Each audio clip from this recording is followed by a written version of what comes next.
Welcome back to the Adam Bernards podcast. I'm Daniela, I'm your host. Today we're going to be talking about the 2026 World Cup that's happening in the US.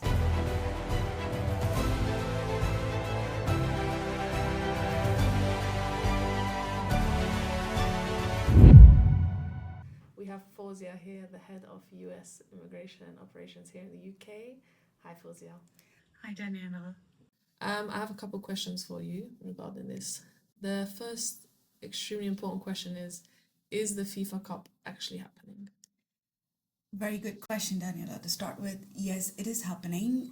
However, the countries that would participate were not sure if they would still participate, but the event is happening, and all the details are still there on the Department of State website and on the USCIS page as well. And in fact, there is a FIFA pass where travelers can obtain a FIFA pass to get their appointments pre-booked or booked within the time of their travel. Okay, thank you for clarifying that for all of us. Do UK citizens need a visa for the 2026 World Cup, or is an ESTA enough? So the UK citizens, meaning British citizens, traveling to the US, the rules apply as it is for the visit purposes as it was for before. There's nothing changed as such for the FIFA campaigns or the FIFA event. So as a British citizen, you can travel on an ESTA to attend the match. However, if your ESTA has been not authorized or denied or revoked, if you've had any visa refusals in the past on your previous passports, or if you have a dual nationality and if you have a second passport, if you've had any visa refusals on that passport, that can affect in getting an ESTA approved. And if your ESTA is not approved, then the next step is applying for a tourist visa, or what we call as a B2 visa, to visit the US. Thank you, Fauzia. How do I apply for an ESTA as a UK football fan? ESTA applications are relatively simple, but if you need a guidance on how to fill out, the only key issue here is filling out the questions accurately, understanding the legal terminologies listed on the online form. The form as such is simple, but it comes with a lot of risk, especially if it gets denied due to small mistakes which applicants make, then their ESTAs can never be approved in future, and they have to always apply for a visa. Thank you. What documents do I need to prove strong UK ties so that my US visa application doesn't get rejected? Right. So even if you are traveling to the US to watch the match, like you highlighted, yes, there are a couple of documents that you need to evidence to the consular officer to get your visa approved. So for your strong ties, for example, your residence in the UK, if you own a property, you can show your ownership documents.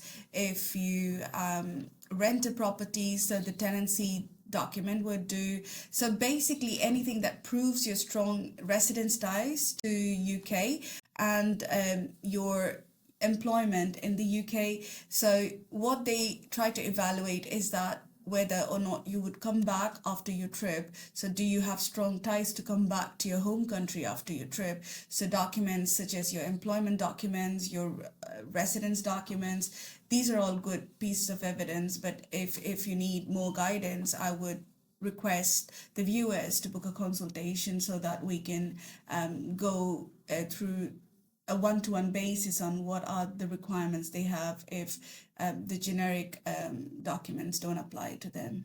Okay, but wouldn't, for example, the World Cup tickets just being purchased, isn't that enough evidence to say that? That is one of a good evidence, I would say. So that's one of the criteria that the applicants would meet, say, in terms of meeting a requirement. So they meet a purpose. The purpose of travel is one of the strongest criteria that they would need to meet. So purchasing a ticket would prove that.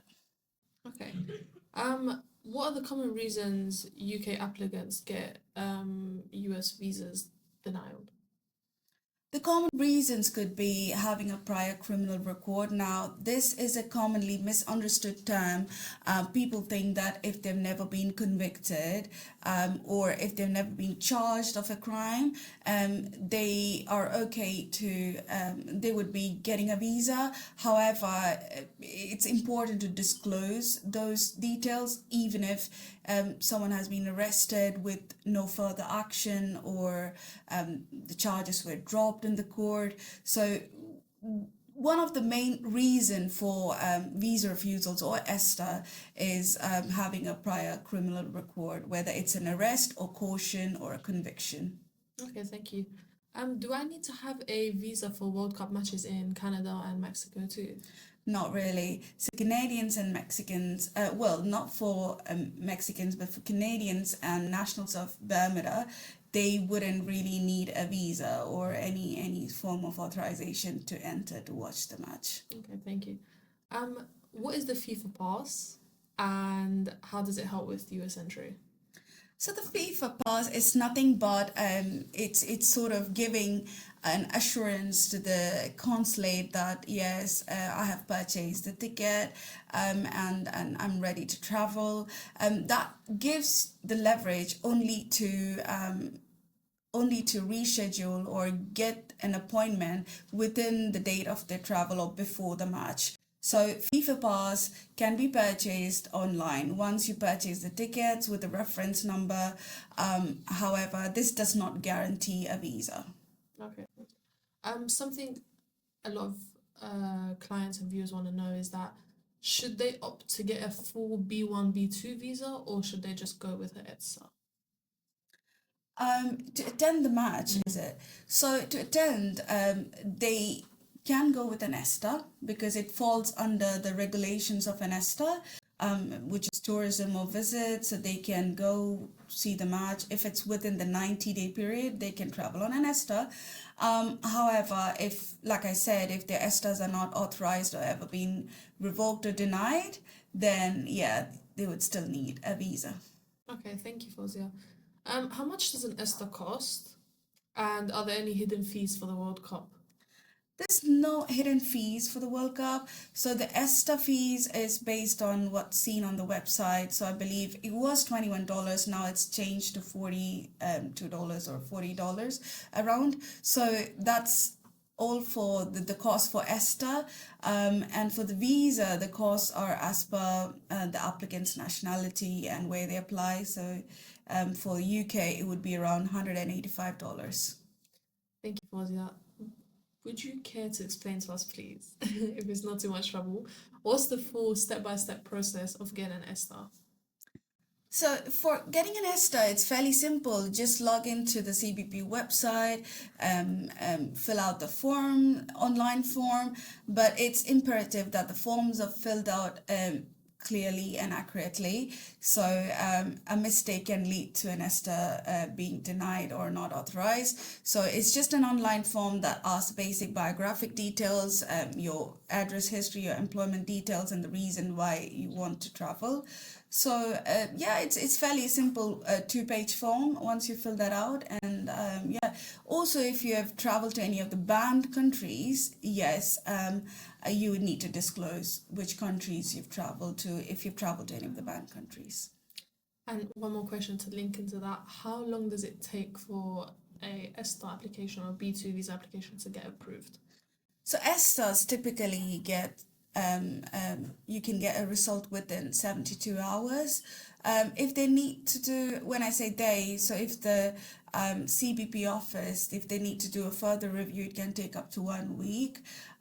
We have seen a couple of ESTAs which were approved, and after a month or two, they send an email saying it's not authorized because they conduct a further check. So that's for the ESTA. For the B2 or B1 visa, it depends on when you get the appointment. The decision will be given then and there. If you do not have a criminal record, having a criminal record can delay the visa issuance. Okay, thank you, Fauzia. Last question for you. What's the biggest points or delays in getting US entry during the World Cup? The delay could be, say, for example, if you have dual nationality and you have traveled to one of the banned countries, yes, we need to evidence a lot of information that the trip was merely made just for visit to one of the banned countries, and it was not because you have ties to one of the banned countries. That could cause delay in terms. Also, if an applicant has got a criminal record, further checks can take a longer time. Apart from that, there's no such delays as long as if you have purchased a ticket for the FIFA Cup and if you have the appointment scheduled, you can get a decision on the same day and with plus or minus 5 days for the visa issuance. Thank you. That was Miss Fauzia, the head of US operations here at Adam Bernards in the UK. If you have any questions about your ESTA applications, B2, B1, or anything in line with the World Cup in the US, comment down below, and Fauzia will be gladly helpful to get back to you. Thank you for joining Adam Bernards podcast, and we'll see you in the next one.